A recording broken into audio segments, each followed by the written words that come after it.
નમસ્કાર દર્શક મિત્રો, હું છું પરમાર અનિશા. તમે જોઈ રહ્યા છો લોકસામના ન્યૂઝ. તો જોઈએ આજના સમાચાર ઢસાથી અમારા રિપોર્ટર સતીશ રાઠોડ સાથે. ગઢડા તાલુકાના ઢસા ગામમાં આવેલ શ્રી નટુભાઈ સંઘરાજકાર શંકાપરા પ્રાથમિક શાળા ઢસા ગામમાં આવારા તત્વોનો ત્રાસ. શંકાપરા ઢસા ગામમાં આવેલા સંઘરાજકા પ્રાથમિક શાળા ભાવનગર રાજકોટ રોડ પર આવેલ છે, જ્યાં આવારા તત્વોનો ત્રાસ હોય. સ્કૂલમાં શૌચાલયની સગવડ ના હોય જેવી વિદ્યાર્થીઓને સ્કૂલની બહાર જવું પડે છે અને બહાર સતત વાહનોની અવરજવર કારણે બાળકોને જાનનું જોખમ રહેતું હોય. આ માટે સ્કૂલના શિક્ષકો હંમેશા ચિંતામાં રહેતા હોય. સ્કૂલની 100 મીટરની બાજુમાં તમાકુના વેચાણ પર પ્રતિબંધ હોય, પરંતુ આ સ્કૂલની દિવાલને અડીને પાન તમાકુના ગલ્લા આવેલા હોય. અનેકવાર રજૂઆત કરવા છતાં તંત્ર કોઈ કામગીરી કરતું ના હોય તેવી સૂત્રો દ્વારા જાણકારી મળેલ હોય. આજ પાનના ગલ્લા અને ચાની હોટલ પર અવારા તત્વોનો જમાવટો થયો હોય. અમે અવારા તત્વોને કારણે શિક્ષિકા બહેનો વિદ્યાર્થીઓ ક્લાસની બહાર નીકળી શકતા ના હોય. આવારા તત્વો અશ્લીલ હરકતો અને ભદ્ર ઇશારાઓ કરતા હોય, તેથી શિક્ષિકાઓને ક્લાસની બહાર નીકળી શકતી નથી. તેઓ અસહ્ય ત્રાસ છે. આ પહેલા આવા જ આવારા તત્વો દ્વારા આવા વિડીયો બનાવી અવારનવાર વાયરલ કરતા હોય છે. આ બાબત ઢસા પોલીસમાં અવારનવાર રજૂઆત કરવામાં આવેલ હોય તેમજ શિક્ષક વિભાગને પણ અવારનવાર રજૂઆત કરવા છતાં કોઈ કાર્યવાહી કરવામાં આવતી નથી.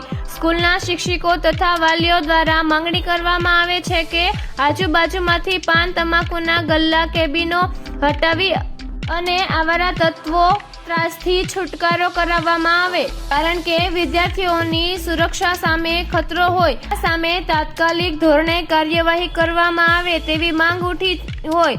શું છે તમન્ના? હવે તું અત્યારે કઈ શાળામાં અભ્યાસ કરે તું?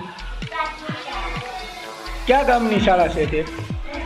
ઢસા ગામની શાળા છે. તો તને અહીંયા સુવિધા શું શું મળે છે શાળાની? મારી પાસે જમવાનું મધ્યાહન ભોજનમાં કેવું મળે છે? જમવાનું મસ્ત મળે છે. બીજું અહીંયા બાથરૂમ સંડાસ જવાની સુવિધા છે હાલમાં?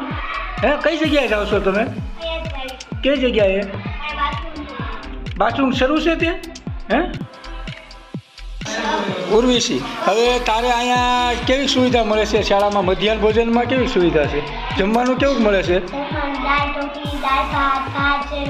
હા, અને અહીંયા સંડાસ બાથરૂમની તે સુવિધા કેવી છે તમારે? બહાર ક્યાં જાવ છો? એટલે બહાર એટલે બહાર જાવ છો એમ ને? તો તમારે એના માટે શું કેવું છે કે જલ્દી બની જાય અહીંયા સંડાસ બાથરૂમ ને અમને સુવિધા મળે એવું કંઈ?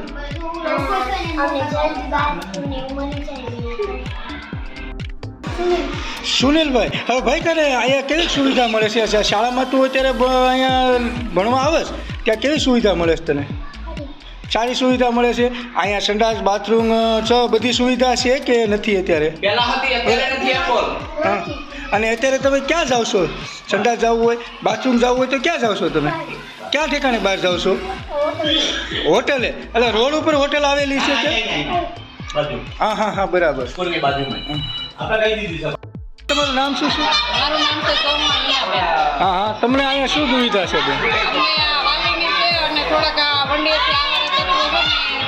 ડોકા મારતા હોય છે. હા, તો એના માટે તમે પોલીસને ફરિયાદ કરેલી ખરી? અમારા આચાર્યને મેં જાણ કરી હતી અને અમારા આચાર્ય સાહેબશ્રીએ પોલીસને જાણ કરી છે.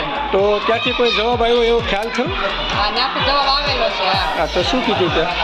એને કીધું છે અમે એની વ્યવસ્થા કરશું.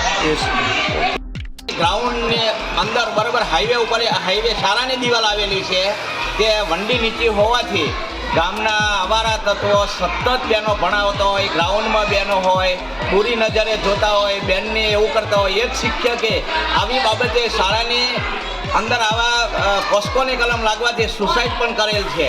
બેનો બાણ ન નીકળે એટલો બધો આવારા તત્વોનો ત્રાસ છે અને આ બાબતે પોલીસ સ્ટેશને પણ અમે જાણ કરેલી છે. તો ફરી મળીશું એક નવા સમાચાર સાથે. ત્યાં સુધી જોતા રહો લોકસામના ન્યૂઝ.